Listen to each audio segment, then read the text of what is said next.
the hill of Heilbronn with a little palace on it. You certainly noticed it when we were in the garden. It's called the 1 month palace because it was built in 1 month's time. And this 400 years ago, here it is. 1 month time, huh? See? Up there. And I'm pointing out this little palace because when we are up at the convent, from there you will see the hill with the palace again and recognize it. Heilbronn Palace. It took exactly 1 month to build. Which is amazing. So I think we let Julie Andrews continue her singing if it is okay with you. And in the meantime, I continue telling you stories about the Trapp family. Well, as I said, we will come back to that yellow building, which was shown as home of the Trapp family. The real house of the Trapp family was never shown in the film.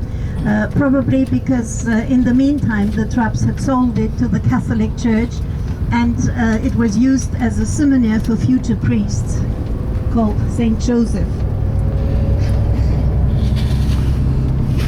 It is at another end of the city of Salzburg.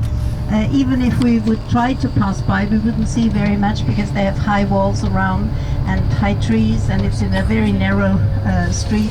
So I couldn't, even if I wanted to, I couldn't show it to you. But it was a nice little palace. And as I said, there was still all the money of Agatha, the first wife of the Baron. Only in the 30s, the Baron lost all the money. Not because of the financial or economical situation, but because he brought it from England, where it was all safe, and would have been safe all the time.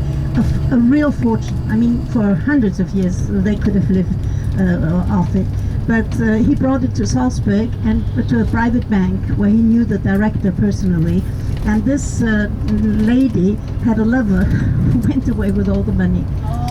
And she was bankrupt, she had to go to prison, she committed suicide, but it didn't change anything, the money was gone. And so there was a real difficulty then, and at the end the children and the family lived in the attic where the employees used to live, and they tried to sell, or they tried to rent the rooms. Now look here to the right, because we are back to this yellow wall.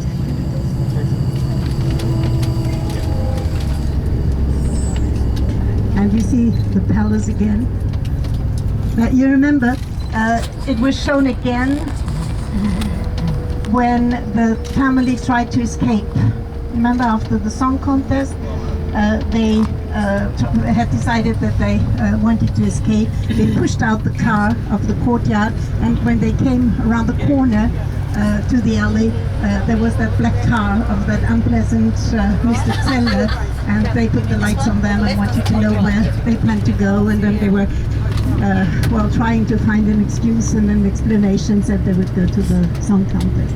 So that was filmed over there as well.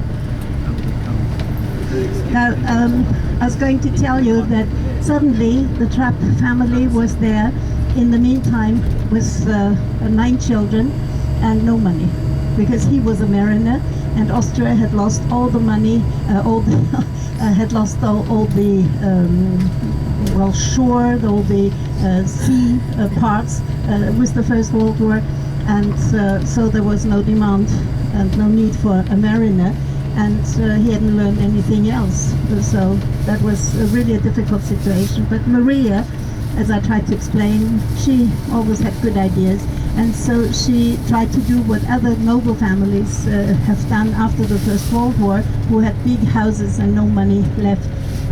She tried to rent the rooms, and they rented it to young students and professors of the university. And Maria said it was quite interesting for the children.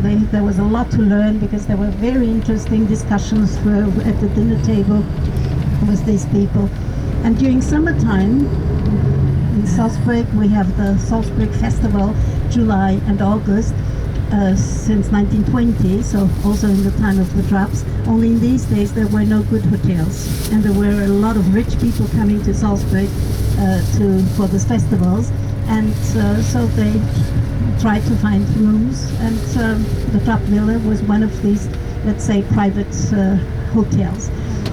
It happened that a famous singer, a famous soprano, Lotte Lehmann, you probably have never heard her name, but she was really internationally known. She had heard about the Trapp Villa, that she could rent a room there, came out there and heard the children singing. And she was so enthusiastic about it. She said they had gold in their throats, and it was like you would hear angels singing. So she had the connections to the Salzburg Festival, and she made arrangements that they could enter a song contest, which happened a few days afterwards. And so there was that song contest, and the Trapp family won. So this is right, like in Sound of Music. And this concert was broadcasted in radio and heard all over Austria. And it was heard by the last Chancellor of Austria, Schuschnigg, who usually for his New Year's reception had used musicians of the Vienna Philharmonic Orchestra. He heard the children singing or the family singing and thought he would invite them. So for that New Year's reception, where all the ambassadors of other countries were invited, they sang and were heard by these people, and they invited them right away to sing in their country. So from then on, and that was in 1935, the Trapp family's choir was a professional choir and very demanded, and they sang all over Europe. They were in England singing for Queen Mary, they were in Rome singing for the Pope, and so on. And they also had an invitation to sing in America for a longer time. And as the political situation had become, with Hitler in 1938 coming into Austria, had become a little difficult, they decided to follow that invitation and go to America and sing there. Now I have to interrupt because we get off at a place where we are not allowed to